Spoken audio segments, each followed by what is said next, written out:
Hello to everyone. Today we are going to discuss the ectopic pregnancy diagnosis. So, what is the diagnosis? The diagnosis of ectopic pregnancy is complicated by the wide symptom of clinical presentation. From asymptomatic cases to abdomen and hemodynamic shock, the primary goal are achieving the hemostasis. On the basis of clinical evaluation, the classic symptom triad of ectopic pregnancy is pain, amenorrhea, and bleeding PV. Abdominal pain are more common presenting symptom. Physical examination, measurement of vital signs and examination of the abdomen and pelvis. An adnexal mass may be palpable in up to 50% of cases, but the mass may be corpus luteum and not the ectopic pregnancy. With rupture and intra-abdominal hemorrhage, the patient develop tachycardia, hypotension, bowel sound decrease, and abdominal distension.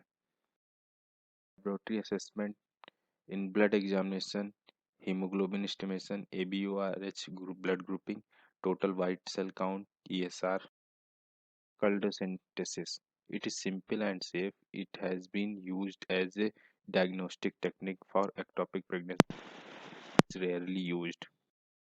The purpose of the procedure is to determine the presence of non-clotting blood. Unfortunately, rule out an ectopic pregnancy, neither and positive result very specific for the ectopic. Aspiration of non-clotting blood with more than 15% signifies rupture ectopic pregnancy. The cultosynthesis check for abdominal fluid in the abdominal cavity behind the uterus, behind the posterior fornix, in the cul-de-sac. Estimation of beta HCG. Quantitative HCG measurement are the diagnostic cornerstone for ectopic pregnancy. Urine pregnancy test ELISA is sensitive to 10 to 50 international unit per ml and are positive in 95% of ectopic pregnancy. A single estimation of HCG level either in the serum or in urine confirm pregnancy but cannot determine its location. Suspicious findings are lower concentration of beta HCG. Doubling time in plasma failed to occur in 2 days. Beta HCG assay. Single beta HCG have very little value for diagnosis. Serial beta HCG result of the initial USG is confusing. When HCG level is less than 2000 international, predict viable versus non-viable pregnancy. Rise of beta HCG less than 66% in 48 hours indicate ectopic pregnancy or non-viable intrauterine pregnancy. The serial beta HCG determinations, if there is doubling, then it is a intrauterine pregnancy. If rising, then abnormal intrauterine pregnancy or ectopic pregnancy. In if the changes are the in plateau phase, then it may be abnormal intrauterine pregnancy or ectopic pregnancy. And if decreasing, then it's pregnancy or non-viable ectopic. Now the sonography. Transvaginal sonography is more informative. The diagnostic features are absence of the intrauterine pregnancy with a positive urine pregnancy test, fluid in pouch of Douglas, adnexal mass clearly separated from the ovary. Rarely cardiac motion may be seen in an unruptured tubal ectopic pregnancy. Doppler sonography can identify the placenta shape, that is ring of fire pattern in the color Doppler, and enhance blood flow pattern outside the uterine cavity. So in this color Doppler, we can see the ring of fire sign. It is hypervascular ring.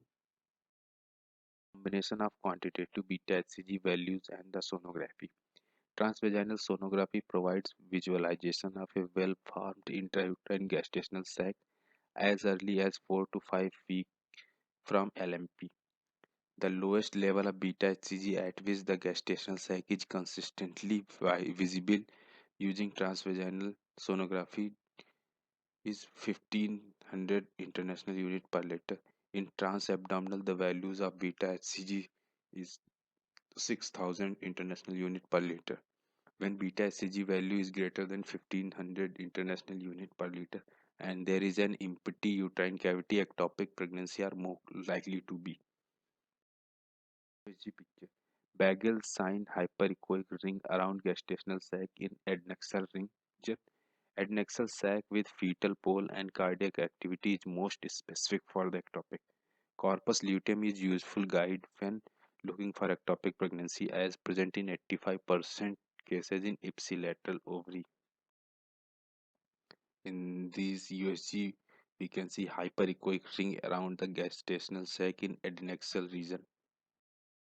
Ring sign and hyperechoic ring around an extrauterine gestational sac. Serum progesterone. If level is less more than 25 nanogram per ml is suggestive of normal intrauterine pregnancy. If level is less than 15 nanogram per ml is suggestive of ectopic pregnancy.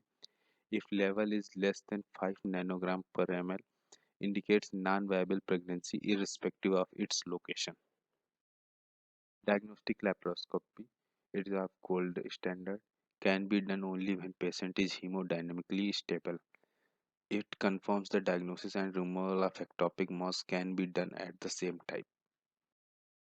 Dilatation and curettage is recommended in suspected case of incomplete abortion or ectopic versus ectopic pregnancy. In the identification of decidua without chorionic villi is suggestive of the extrauterine pregnancy. It is essential to confirm the presence of the trophoblastic tissue as rapidly as possible so that therapy may be instituted. Once tissue is obtained by curettage, it can be added to saline in which it will float. Decidual tissue does not float. Chorionic villi are usually identified by their characteristic lacy frond appearance. This is the figure. When floated in the saline, chorionic villi are often radially distinguishable as a lacy frond of tissue. The hormonal test which can be used is the placenta protein PP14 decreases in ectopic pregnancy.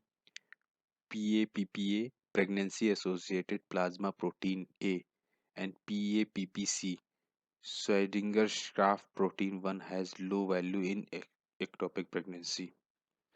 CA125 maternal serum creatinine kinase maternal serum AFP elevated in ectopic. Now the differential diagnosis due to acute ectopic, it can be rupture corpus luteum of pregnancy, rupture chocolate cyst, twisted ovarian cyst, torsion or degeneration of the pedunculated fibroid, incomplete abortion, acute appendicitis, perforated peptic ulcer, renal colic, splenic rupture. Differential diagnosis of the chronic or subacute ectopic, pelvic abscesses, pyosalpinx, subserous uterine fibroid, salpingitis, retroverted gravid uterus, and appendicular lump. Thank you.